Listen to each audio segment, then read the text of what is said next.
Muy buenas a todos, Brappers. Otro fin de semana de motocross más, otro fin de semana de MXGP, otro fin de semana de Lucas Koenen, otro fin de semana de Guillem Farrés. Madre mía, cómo está el mundial. Tenéis otro vídeo hablando de Jorge Prado y de lo que ha pasado en Red Bat este fin de semana en el Pro Motocross también. Pero he decidido separarlo porque la semana pasada se me fue el vídeo a una hora. Y eso que solo era de MXGP, así que imaginaos cómo iba a ser hoy, después de haber tenido este fin de semana el Pro Motocross americano y el MXGP. En este vídeo vamos a hablar de la victoria de Lucas Koenen. También vamos a hablar del buen momento que está atravesando Guillem Farrés en MX2. Mucho ojo con Guillem Farrés, porque en MX2 las cosas han cambiado mucho en las últimas 2-3 semanas. Desde Montevarchi, que Guillem Farrés se llevó una manga, y Sasha Koenen, recordemos que era un líder con 60 puntos de diferencia sobre el segundo era Simon Langenfelder. Guillem Farrés había ganado mangas antes de Italia, había ganado bastantes mangas, pero aún estaba bastante lejos de Sasha Koenen y Simon Langenfelder en lo que se refiere a puntos y también a sensaciones.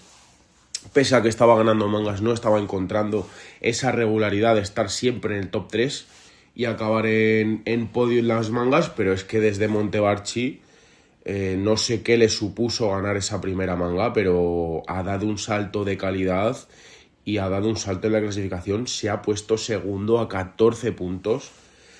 Ese fin de semana pasado en Portugal de 1-1-1, ganó la Quali Race, ganó la manga 1, ganó la manga 2, no solo ganó, sino que arrasó.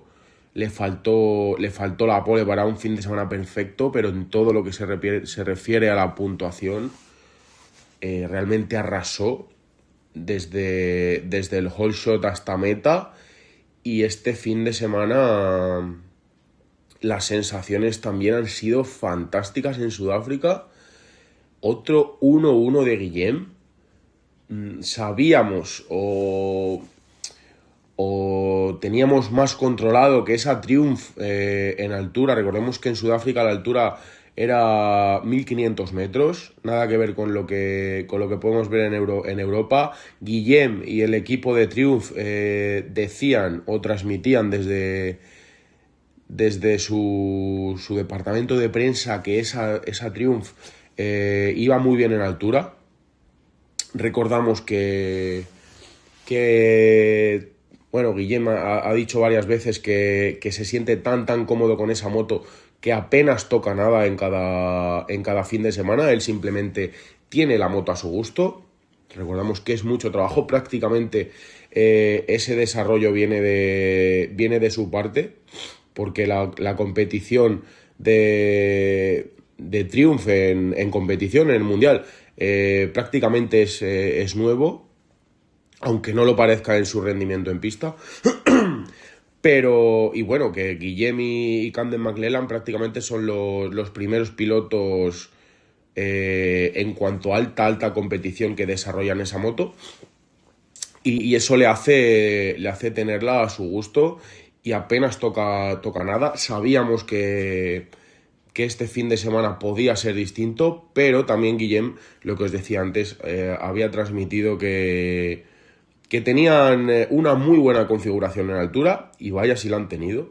Quizá no ha sido el mejor fin de semana para Camden McLellan. Yo en mis predicciones apostaba más por Camden McLellan quedando en lo alto del podium que por Guillem Farrés, porque Camden McLellan le veía muy motivado y con un muy buen rendimiento para el GP de Sudáfrica. Recordamos que McLellan también es sudafricano, entonces yo le estaba viendo que esa manga que iba a llevarse podía llegar en Sudáfrica, pero no ha completado ni mucho menos su mejor GP, hizo tercero en la primera manga, pero no ha sido el mejor GP de Camden McLellan. Sigue acabando muy bien las mangas, pero Guillem es que está muy por encima. O sea, Guillem ha recortado 45 puntos, os diría, no estoy seguro si son 43, 45, 47, pero algo más de 40 puntos en 3 semanas, lo que decíamos desde Montevarchi, y es que ya tiene a Sasha a 14 puntos. También es cierto que este buen rendimiento de Guillem se ha juntado con una mala regularidad o una vuelta a la irregularidad de Sasha Koenen, que cayó en Portugal, cayó en Sudáfrica, cayó en Montevarchi. Son 3 seguidas. Le han costado 3 sextos puestos, en la quali también. O sea, ayer cae en la salida. Creo que esa caída de la salida no tiene tanta importancia o no afecta tanto a su regularidad, porque pese a perder posiciones y a tocar, bueno, que le obligó a tocar remontar, creo que va muy empujado por Simon Langenfelder. Diría que Simon Langenfelder prácticamente le cierra la línea y se ve obligado, si no se quería reventar contra esos tocones de paja, se ve obligado a salirse de la pista justo debajo del arco del hole shot. Pero bueno, luego después ya sabemos que Sasha cuando ve que pierde posiciones, cuando ve peligrar esos puntos, cuando ve peligrar esa diferencia, si ya arriesga de por sí, ese riesgo se eleva, y vaya si se elevó, que cayó de nuevo.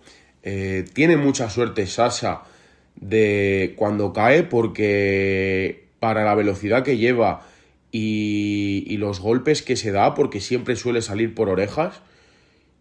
Ayer se le volvió a quedar la moto pillada bueno, no se le quedó pillada, se le quedó enganchada en un tocón de arena, en una rodera de arena de cargada de los lados. Recordamos que ese terreno de Sudáfrica es como muy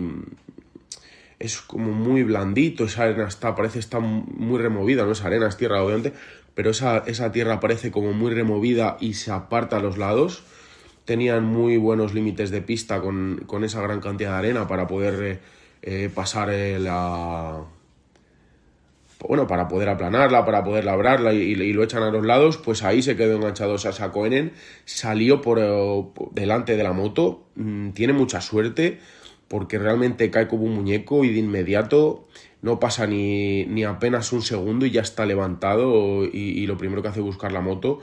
No tiene tiempo ni para dolerse, pero creo que alguna le va a pasar factura, y bueno, más sabiendo que el año que viene tienen pensado hacer Supercross en América y marchar hacia allí. O sea, creo que Sasha Koenen debería replantearse esto. Creo que no lo va a hacer, obviamente, porque ya parece estar todo firmado, pero bueno, es que de verdad que asume muchísimos riesgos. Creo que no es necesario, más sabiendo que eres el líder del mundial, que la diferencia corre a tu favor.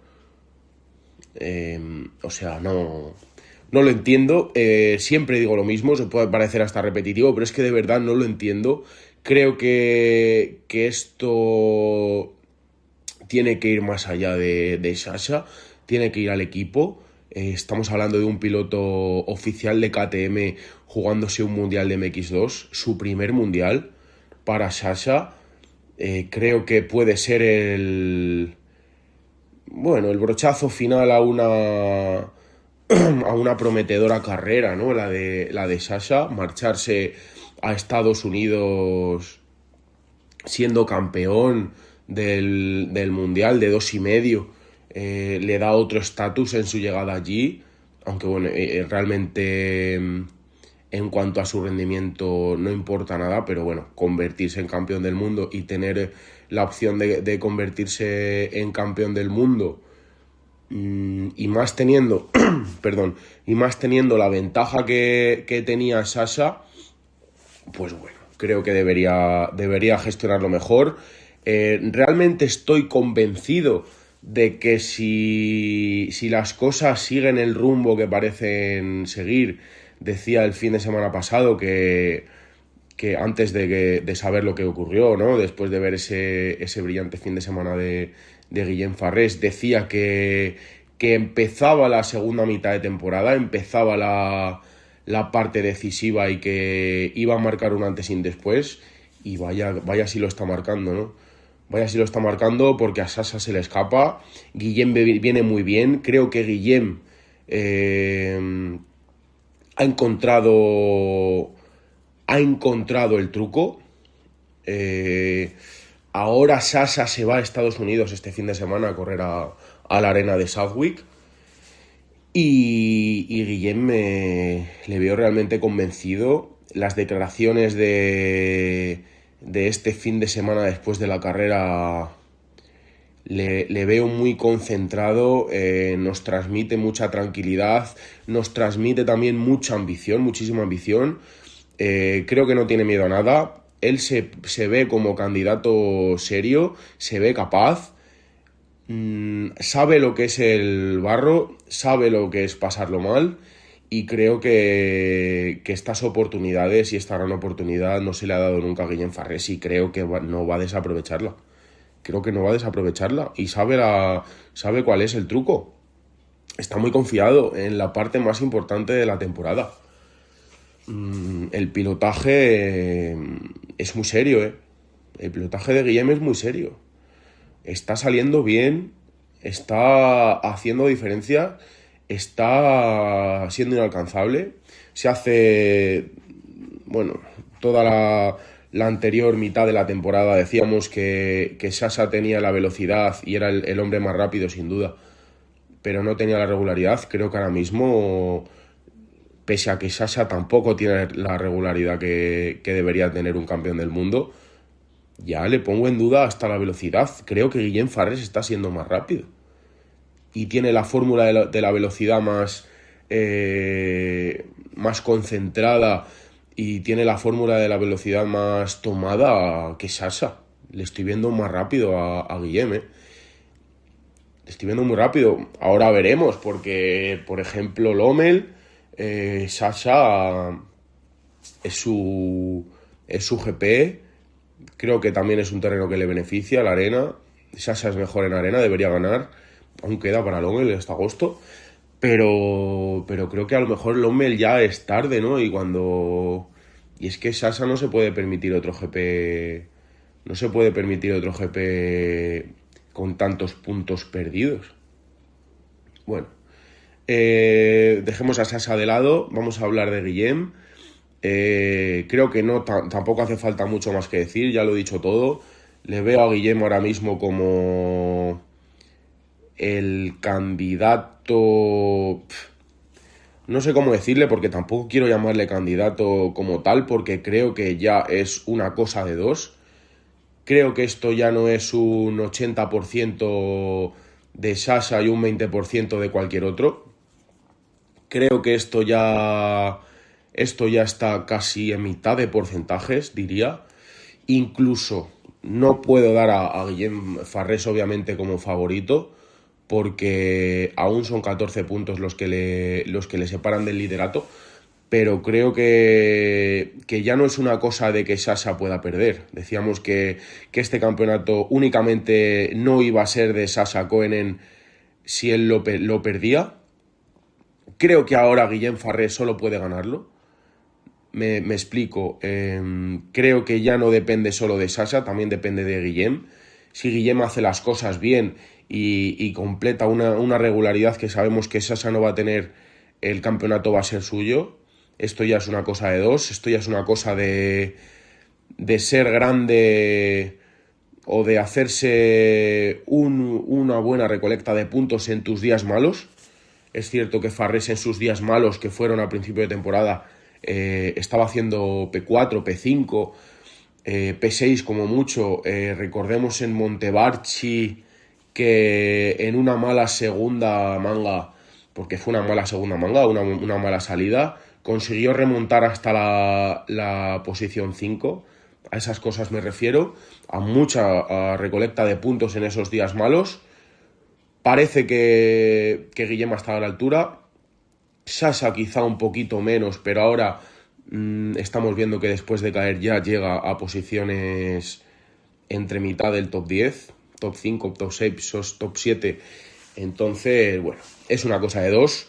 Ya los errores se pagan muy caros, lo hemos visto, y más cuando tu rival está haciendo fines de semana perfectos como los ha hecho, como lo ha completado este fin de semana. Guillem Farrés, desde aquí todo nuestro apoyo a Guillem, por supuesto, un piloto que le hemos visto por las parrillas españolas, que le hemos visto marcharse a Estados Unidos en busca de una oportunidad y salirle mal por el tema de lesiones y demás. Por supuesto que nos alegraríamos por él muchísimo si logra este campeonato del mundo. Así que todo el apoyo desde Brap MX a Guillem. Queremos ver sobre todo buenas carreras, buenas mangas. Me encantaría que Sasha y Guillem tuvieran muchas peleas por posición en pista, porque al fin y al cabo estamos viendo que el que sale primero es el que acaba ganando. Simplemente sale, hace la diferencia y se encarga de imponer un ritmo alto que es inalcanzable para los dos. Y la verdad que ambos, cuando lo están haciendo, lo están consiguiendo. Así que tenemos mucha pelea en estas rondas que quedan. Más allá de la pelea por el título, hay que hablar de Simon Langenfelder. Simon Langenfelder, que parece que el sábado en la carrera de clasificación iba a hacer o nos ponía la miel en los labios como diciendo he vuelto, porque se llevaba esa quali race, pero bueno, no ha estado tan brillante en el domingo. Y tampoco podemos decir que Simon Langenfelder ha vuelto y parece que va a defender el 1 por todo lo alto, porque no es así. Otro fin de semana más reclamando ese pilotaje y ese orgullo y ese carácter de un campeón del mundo. Y otro fin de semana que nos deja, bueno, este fin de semana por lo menos nos ha dejado con la miel en los labios después de ese buen sábado, de ese sábado brillante, pero el domingo no estuvo a la altura. ¿Qué más? Gianni Raizulis vuelve a estar ahí arriba, vuelve a estar en la pomada, después de ese podium o esa segunda posición en la overall de Águeda. Me encanta Giannis. Sale muy bien y va perdiendo posiciones. Este fin de semana no salió tan bien y no perdió tantas posiciones. Eso le hace curtirse en esa batalla, ¿no? Y en esas luchas mano a mano. Creo que ahí es donde un piloto tiene que marcar la diferencia. Y bueno, si ya Gianni Raizulis con prácticamente medio año o prácticamente media temporada de experiencia solamente en el Mundial, después de verlo en el Europeo durante los 3 últimos años, creo que le están curtiendo demasiado esas batallas o esas carreras en MX2. Y el día que sepa lo que es ganar una manga y conozca la sensación de... Creo que le va a costar mucho bajar de ahí. Está completando bien el puzzle a un ritmo frenético. Entonces creo que todo lo que sea estar arriba y estar luchando con los mejores es muy bueno para Gianni Raizulis, que sin duda creo que tiene un futuro que para mí, si todo va bien en los próximos años, debería convertirse en campeón del mundo, y más sabiendo que al fin y al cabo estos pilotos que están subiendo, bueno, a excepción de Fran Carbonero, por supuesto, Fran Carbonero, que tenéis un vídeo sobre su anuncio por Kawasaki en el canal. Creo que lo que decía, que Gianni Raizulis puede ser el abanderado o el elegido de una nueva hornada de pilotos que bueno, vienen del europeo y aparecen en MX2, que cada vez son más difíciles de ver. Y creo que cuando este top 5, top 6 se vayan o suban de categoría, van a ser un par 3 como mucho, o eso aparentemente es lo que parece que va a ocurrir. Entonces Giannis debería ser el elegido para liderar esa jornada y para batirse y luchar por los campeonatos del mundo. En MXGP, Tenemos que hablar de Lucas Koenen. Lucas Koenen, que tampoco hay mucho más que decir. Creo que esto es el reflejo perfecto de decir, no sé si tenemos realmente una lucha por el campeonato del mundo. La posición o la oposición cada vez está más lejos. Lucas Koenen se marcó otro fin de semana perfecto y ya son 68 puntos sobre Jeffrey Herlings, un Jeffrey Herlings que está perdiendo muchísimos puntos o está ampliando su diferencia con Lucas Koenen, completando Jeffrey mangas prácticamente perfectas. Solo le falta pillar a Lucas, está haciendo fines de semana de más de 50 puntos, por ejemplo. Este fin de semana no ha sido el mejor tampoco para Jeffrey, porque es verdad que completó un domingo prácticamente perfecto con 2 segundas posiciones que le suman 44 puntos, pero bueno, en la Quali Race hizo sexto, creo que es sexto, quinto, no lo sé, pero bueno, que ya son 5 puntos de diferencia con Lucas, más si le sumamos esos 25 que suma Lucas, que son 50, y Jeffrey solo sumando 44, ya son 6 más. Entonces, fines de semana de prácticamente segundos puestos para Jeffrey Herlings le cuestan 8 o 10 puntos de diferencia.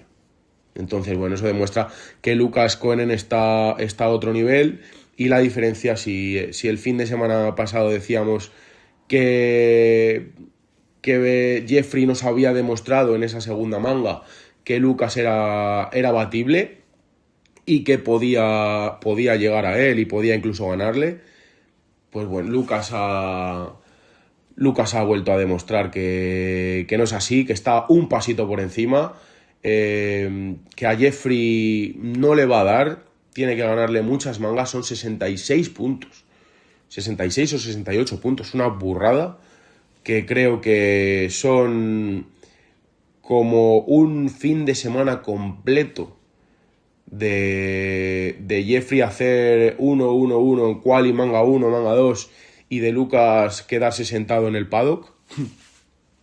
Así que eso nos habla de la magnitud de lo que tiene que pasar para que Lucas Koenen no sea campeón del mundo.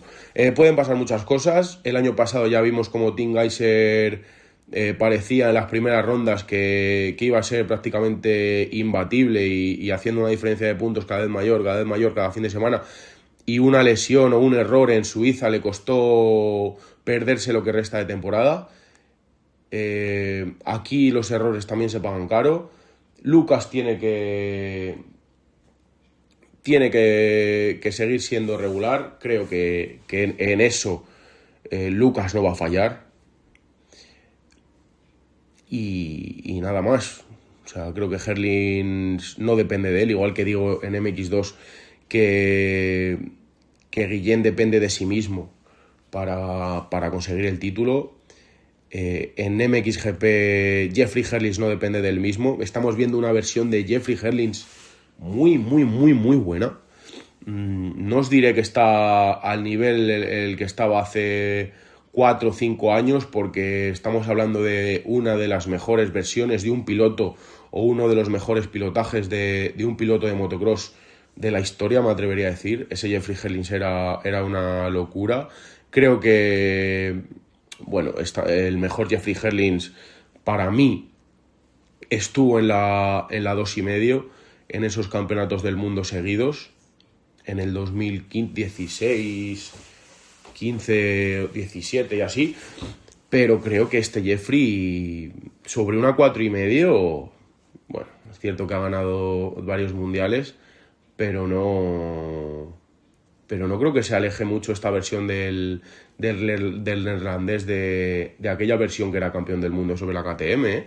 Y es cierto que esta moto le han hecho o le han obligado a retirarse en estas 2 carreras que falló la Honda. Entonces estamos hablando de 20, 25 puntos en cada manga. Es una media de 40 o 45 puntos que ha perdido, serían 20 Igualmente, si estuviera a 20 puntos, podría decir obviamente mucho más alto y claro que Jeffrey podría jugarse el Mundial contra Lucas, pero a 66 diré que puede jugárselo, obviamente, pero las posibilidades son muchísimo más remotas. En lo que a MXGP se refiere, creo que no hay nada más que decir o no hay mucho más que decir sobre la lucha por el campeonato del mundo, más allá de que Lucas está a otro nivel y cada vez la diferencia es más grande. Tengo que decir que lo único que me motiva o lo que más me motiva a día de hoy es decir o es pensar que vamos a ver un Jeffrey Herlings contra Lucas Cohen en el Lommel. De verdad que quiero ver a Jeffrey en Lommel con esa onda jugándose, bueno, iba a decir el título, pero en realidad no es el título porque ya sabemos lo que hay, pero jugándose el orgullo contra Lucas. Creo que Lucas tiene mucho más que decir porque ya lo vimos en Riola y demás, que en arena se le da muy bien. También va a entrenar mucho en Southwick, va a competir en Southwick en América, en el Pro Motocross americano este fin de semana que viene. Estarán volando, de hecho, en estos instantes o estarán a horas de llegar allí. Entonces, me motiva mucho ese Lommel. Ya os he dicho antes que quiero ver a Guillem Farrés y Sasha Cohen en el Lommel. Quiero ver a Lucas Cohen y Jeffrey Herlings en el Lommel. Si ya de por sí la cita belga es cada año una cita histórica en el calendario o una cita apuntada en el calendario, una cita en rojo, este año aún más. Y lo que os decía, más allá de la lucha por el campeonato del mundo, quiero destacar, por supuesto, otro fin de semana más, otra semana más, el trabajo de Oriol Oliver. Me parece que tiene un meritazo tremendo. P9 en la primera manga, en la segunda manga jugándose el top 10 contra Rubén Fernández. Es el único piloto regular en prácticamente todas las mangas, el único piloto privado que es capaz de meterse ahí entre los pilotos Factory, y de verdad me consta que Oriol no tiene aún ofertas de nada de fábrica, y de verdad yo no sé las fábricas o los equipos Factory, no entiendo qué buscan en un piloto. O sea, estamos viendo a Oriol Oliver, que es un piloto que ya lo hacía muy bien en 2,5, el año pasado, con una estabilidad que no tuvo estabilidad, tenía más estabilidad en la clasificación de las mangas que en su carrera profesional, porque le tumbaron el equipo a principio de temporada. Estuvo 2-3 carreras sin competir porque no tenía equipo. El Gabriel confió en él como de una manera desesperada y él estuvo más que a la altura. Estuvo por encima de las expectativas. Estoy seguro de que en el equipo Gabriel tenían con él. Este año le han dado una 4,5. En 6-7 meses con encima de una 4,5, si no son 5, le estamos viendo que se está metiendo sí o sí, siempre. Es muy difícil no ver a Oriol Oliver esta temporada fuera del top 10. Se está metiendo siempre ahí. Siempre queda por delante de algún piloto de fábrica que por obligación tienen que estar ahí metidos. O sea, yo no sé los equipos que quieren, que buscan mayor visibilidad. Mayor visibilidad que Oriol Oliver. Dale la confianza. Dale la confianza a Oriol, apuesta por él. Apuesta por él. Cuanto antes apuestes por él, antes puede hacer grandes cosas. Pero bueno. Sé que los pilotos de fábrica simplemente rotan entre ellos porque ya tienen detrás una red de patrocinadores y una red de visibilidad que a todos les interesa. por desgracia eso está mucho y eso cobra mucha más importancia a veces que el propio pilotaje. Obviamente el pilotaje nadie puede obviarlo porque es lo que al fin y al cabo te da esa estabilidad para seguir ahí o no, pero creo que el rendimiento de Oriol está muy, muy, muy por encima de muchos pilotos de fábrica, ¿no? Por ejemplo, ayer podemos verlo y podemos ejemplificarlo de una manera muy gráfica en la segunda manga. Estamos viendo a Oriol Oliver prácticamente quedar a la altura de Rubén Fernández. Rubén Fernández, que creo que también me consta que el año que viene no va a tener una moto Honda. El año que viene va a tener, ya como Gariboldi, va a tener a 2 pilotos de MXGP y 2 pilotos de MX2. Los pilotos de MXGP los tenemos claro que van a ser Jeffrey Herlings y Tom Vial. Y en MX2 Valerio Lata y creo, no tengo información sobre esto, pero creo que Mikula va a ser el segundo elegido. Y ya os puedo asegurar que esto que os estoy contando va a ocurrir. O sea, el año que viene Honda HRC va a tener 2 pilotos en MXGP y 2 pilotos en MX2. Los nombres no os los puedo asegurar todavía. Creo que es más que obvio que en MXGP están claros y no aún en MX2, pero Rubén Fernández está fuera de Honda.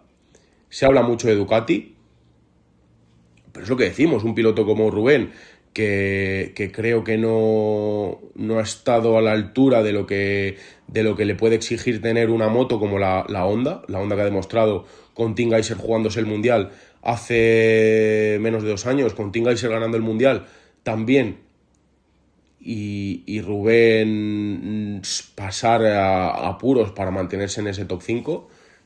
Es cierto que también hay muchos pilotos que bueno, son mejores que él y por tanto sus contratos también les favorecen, pero bueno, ahora Rubén no va a tener un sitio en Honda y le van a ofrecer sitio, estoy seguro que a Rubén le van a ofrecer un sitio en alguna otra fábrica, bien sea Ducati, bien sea Kawasaki. No creo que sea en una de las que se van a jugar el Mundial. Pero bueno, eso habla claro de que el pilotaje de Oriol Oliver con una moto que no está a la altura está muy por encima del pilotaje de Rubén Fernández. Y bueno, digo Rubén Fernández, como también podría decir, por ejemplo, Calvin Blanderen, que a lo mejor no es el mejor ejemplo después de Sudáfrica porque hizo una cuarta posición y se quedó a las puertas del podio en la clasificación general del GP. Pero el Calvin Blanderen, después de estar en Yamaha con un rendimiento que no era el que se le esperaba, le han ofrecido un sitio en Ducati. No lo sé. No me parece normal. Creo que entiendo que aún Oriol Oliver no tenga ninguna oferta de fábrica, pero creo que, vamos, me extrañaría que nadie se lo hubiera planteado. Entonces, pues bueno, confiar en Oriol. Creo que también es una opción que barajan desde KTM o desde el Gabriel, es darle un apoyo mayor de fábrica desde KTM al equipo. Y bueno, ya es cierto que es un piloto privado, pero tienen apoyo de la fábrica, pero reforzarlo aún más y entonces hacer esa moto del equipo de Sean Simpson más competitiva. Creo que es una buena opción y bueno, también es una opción, creo que a día de hoy la más viable. Entonces veremos qué pasa con Oriol, pero creo que de una forma o de otra Oriol tiene que ver recompensado ese gran rendimiento, bien sea en su contrato o bien sea en su moto, pero de una de las dos formas. De que eso no ocurriera y siguiera igual que este año me parecería muy injusto. Poco más. Los pilotos por detrás de la lucha por el título han estado igual. Creo que nada más que destacar. Una parrilla muy pobre también, he de decir. Creo que eran 16 pilotos y eran 4 o 3 locales de allí de Sudáfrica. No puedo acabar este podcast sin decir que el circuito era una auténtica burrada. El circuito era una auténtica burrada. Hay una cantidad de saltos tremendos, triples, dobles, secciones de olas impresionantes. El terreno que daba gusto. Tierra por un tubo. O sea, realmente perfecto. Si bien veíamos que esa salida estaba muy empolvada, el circuito para nada. Para nada. También es cierto que el ambiente y la temperatura que había en Sudáfrica estaba por debajo de los 15 grados en algún momento del fin de semana. Entonces, eso beneficia mucho al terreno. Esa temperatura media beneficia mucho al terreno. También beneficia a las motos, sino que se lo digan al equipo de Giacomo Gariboldi, a esas HRC. Pero nada, hablando de circuito tremendo. No había mucha gente, no había demasiada gente, o eso parecía. No tengo constancia de nadie que estuviera allí presente, pero sí que sé, o lo que se apreciaba por la realización, es que no había, o ese sold out que vendían desde la organización del GP no se apreciaba en cámara. Y por lo tanto, bueno, simplemente creo que de nuevo se ha usado la estrategia de vender el sold out para vender la exclusividad del acceso al circuito y así conseguir aún más ventas, pero nadie que estuviera ayer viendo la retransmisión se creía que ese GP era sold out, y más viendo dónde estaba el circuito y cómo estaba el circuito distribuido, que era un complejo inmenso al aire libre que dudaría mucho que tuviera aforo limitado. Nada más, os recuerdo que tenéis también el análisis de lo que ha sido la carrera del Pro Motocross Outdoors. Meteos en mi canal, ahí tenéis todos los vídeos de lo que está siendo la temporada de MXGP. También tenéis todos los vídeos de lo que está siendo el Pro Motocross. Estoy ahora mucho más activo en cuanto a estos vídeos cortitos de entre semana, cuando no hay carreras, sobre información que nos está llegando, o sobre los temas, los temas de moda o los temas más comunes, y debates que podemos hacer entre semanas sobre todo el contenido de motocross. Y nada más. Si estáis suscritos al canal o si os mantenéis activos en visualización de este canal, estoy seguro de que vais a estar muy, muy, muy informados sobre todo lo que pasa en el mundo del motocross. Comentadme en los comentarios qué os ha parecido este fin de semana. Si, como yo, veis a Guillem Farrés mucho más cerca del título. Si aún pensáis que esto es cosa de Sasha Cohen y solo él puede perderlo, o si veis que Guillem realmente es rápido, o es más rápido que Sasha, independientemente de su regularidad, y le veis como favorito. Si queréis, comentadme también los porcentajes que le dais a cada uno. También decidme si le dais alguna chance a Jeffrey para luchar con Lucas, o simplemente Lucas va a hacer diferencia y ya está. Y nada más. Un saludo y mucho bra.